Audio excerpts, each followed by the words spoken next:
At the junior campus, grade 6 have their $5 projects well and truly underway. They've worked through their business ideas. They've got them here on sale today. Bryce, what have you put together for your $5 project?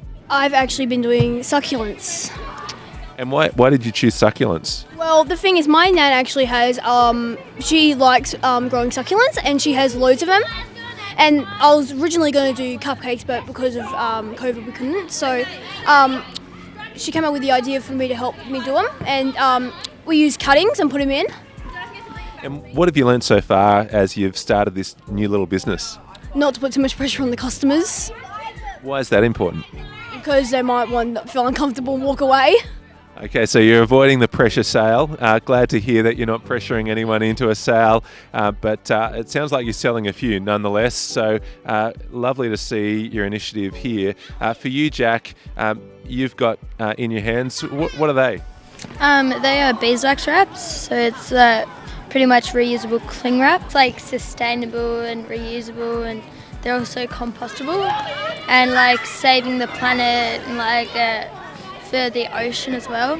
And why is that important? So we keep our world nice and sustainable, and it doesn't get all polluted and stuff. For you at the moment, do you feel like your business is going well, and what are the main barriers for you? It's going alright. I've sold 4 yet.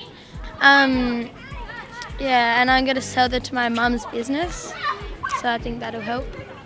So you found another channel for distribution through her business. Terrific. James and Lachlan, you've gone into business together. Tell us about what your startup's focused on, James. So we're selling boxes for seedlings, and we found the wooden paddock, so it's fairly cheap, and also it's recycling. We're also selling these labels with herbs on them. So you've found some recycled materials, low startup costs. What have you learnt so far, Lachlan? Well, you can get $2 spoons at the tip shop. So you've gone to the tip shop and using more recycled goods. You've got your laptop there. Why do you have that there? It's for our Excel spreadsheet to keep our costs in check. And is this the first time, James, that you've used an Excel spreadsheet to do this kind of thing? Yeah, I've never used it before. It's pretty fun, adding all the costs and things together. I've never done it before. Well, as the term goes on, I really look forward to seeing the startups that our students have well and truly underway. If you're here at the junior campus, encourage you to buy one of the things that they're selling and support their businesses. And we look forward to seeing you over the next fortnight at some of the events that are here. And thanks for your ongoing support of the school. This week's been Science Week, and across the school we've been thinking about and inquiring into science. It's happening right here today at lunch. I've got behind me watermelons that look like they're about to explode. We better be quick. What are the students up to, Mark? Okay, so our students have been set the task to find out how many rubber bands it takes to implode a watermelon. They've been doing some work on forces in class and energy. And so obviously in elastic bands we've got a lot of stored elastic potential energy.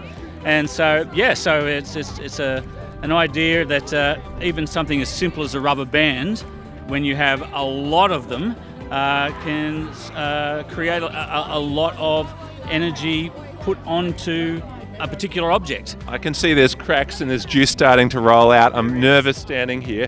This is the first time you've done this, but Science Week you've been leading for many years. Thanks for your work there, and it's been great to see the work of students across the school. Oh! Well, Izzy and Finn, we just saw an exploding watermelon. It's been an exciting week for students here studying science. Both of you are doing extended science, and your work is on exhibition in the library this week.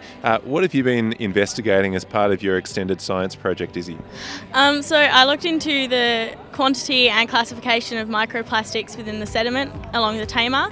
So I went to 6 different sample locations between here and Beauty Point, and I tried to determine what sort of class they would be, so whether they're a fibre, a sheet, a fragment or a bead, and the quantity in each of those samples.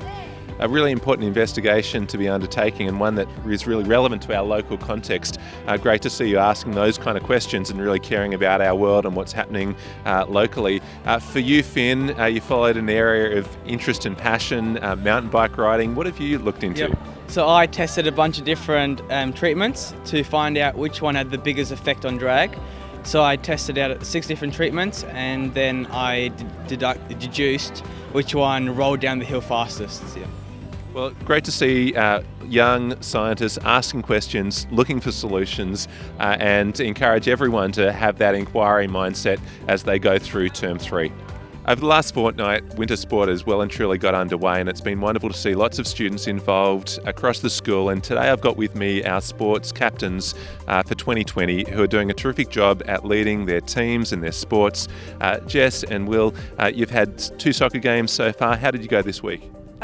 We played our first game on the weekend and we played well considering we're a relatively new team. We won 14-0, and then last night again braved the conditions of the grounds and won again 7-0. So really strong start to the season for the girls' soccer. Will, I saw the boys playing on the weekend as well in the rain. First half was rough, but the second half you really got it together and then went into another game last night. How did things go last night?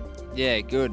We played a lot better. We learnt from our mistakes from last game. We came away with a 3-2 win, so we're looking good for the next few games. Well done. Look, thinking about netball, we've had some netball games already.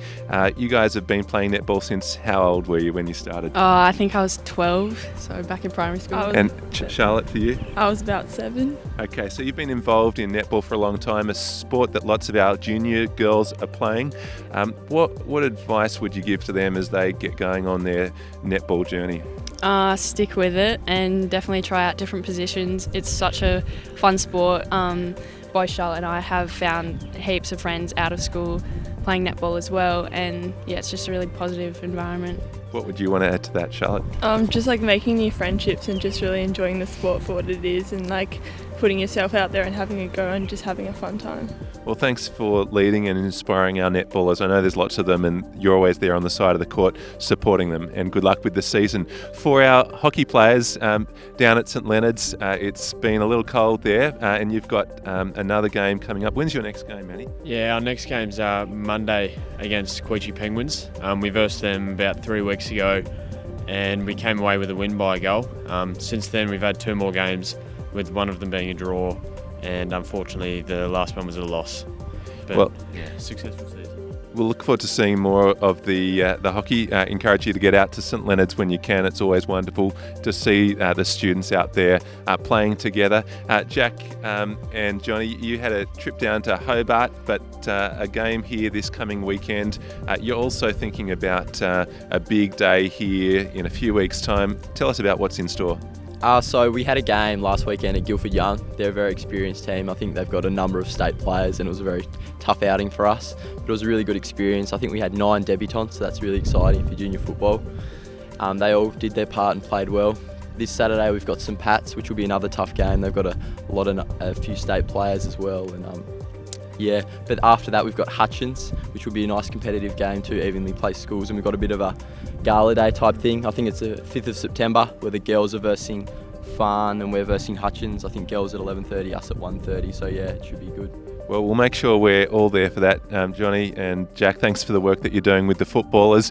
For our girls footballers as well, you've got games coming up against Farn, and tell us, for those girls out there who haven't played football, why should they consider getting involved? It's a growing sport and great to see. Well, I think the main thing about girls football this year has been just sort of developing people's confidence, and I think that's a really easy thing to do in a big team. And yeah. What would you want to add to that, Jess? I think it's just good to, expand their friendships within the school. Because there's so many girls and in a wide range of ages, it's good to have connections outside, so yeah. And finally, one sport which encourage everyone to get involved in and really complements all of the other sports that are happening is our cross-country team who are here running. How often a week are you running? We run 3 times a week on Tuesdays, Thursdays and Sunday mornings, starting at 7:30. So. It's always good to hear you out and running early. You've got some goals that you're working towards and some big kind of dreams for later in the year. What are you dreaming about as you train at the moment? Yeah, unfortunately, Point to Pinnacle got cancelled, but we're looking later in the year to head down to Fortescue Bay and do a good 29k run down there with some friends and family of the school. So. Well, that's a great thing to be working towards as the year and your grade 12 year comes to an end. Look forward to seeing how you go with your training and really encourage everyone to get involved at sport at grammar. There's so many options throughout the whole year, but particularly in winter. And so do make sure that you get along to support the students and support the good work that our grade 12s are doing leading our sporting program.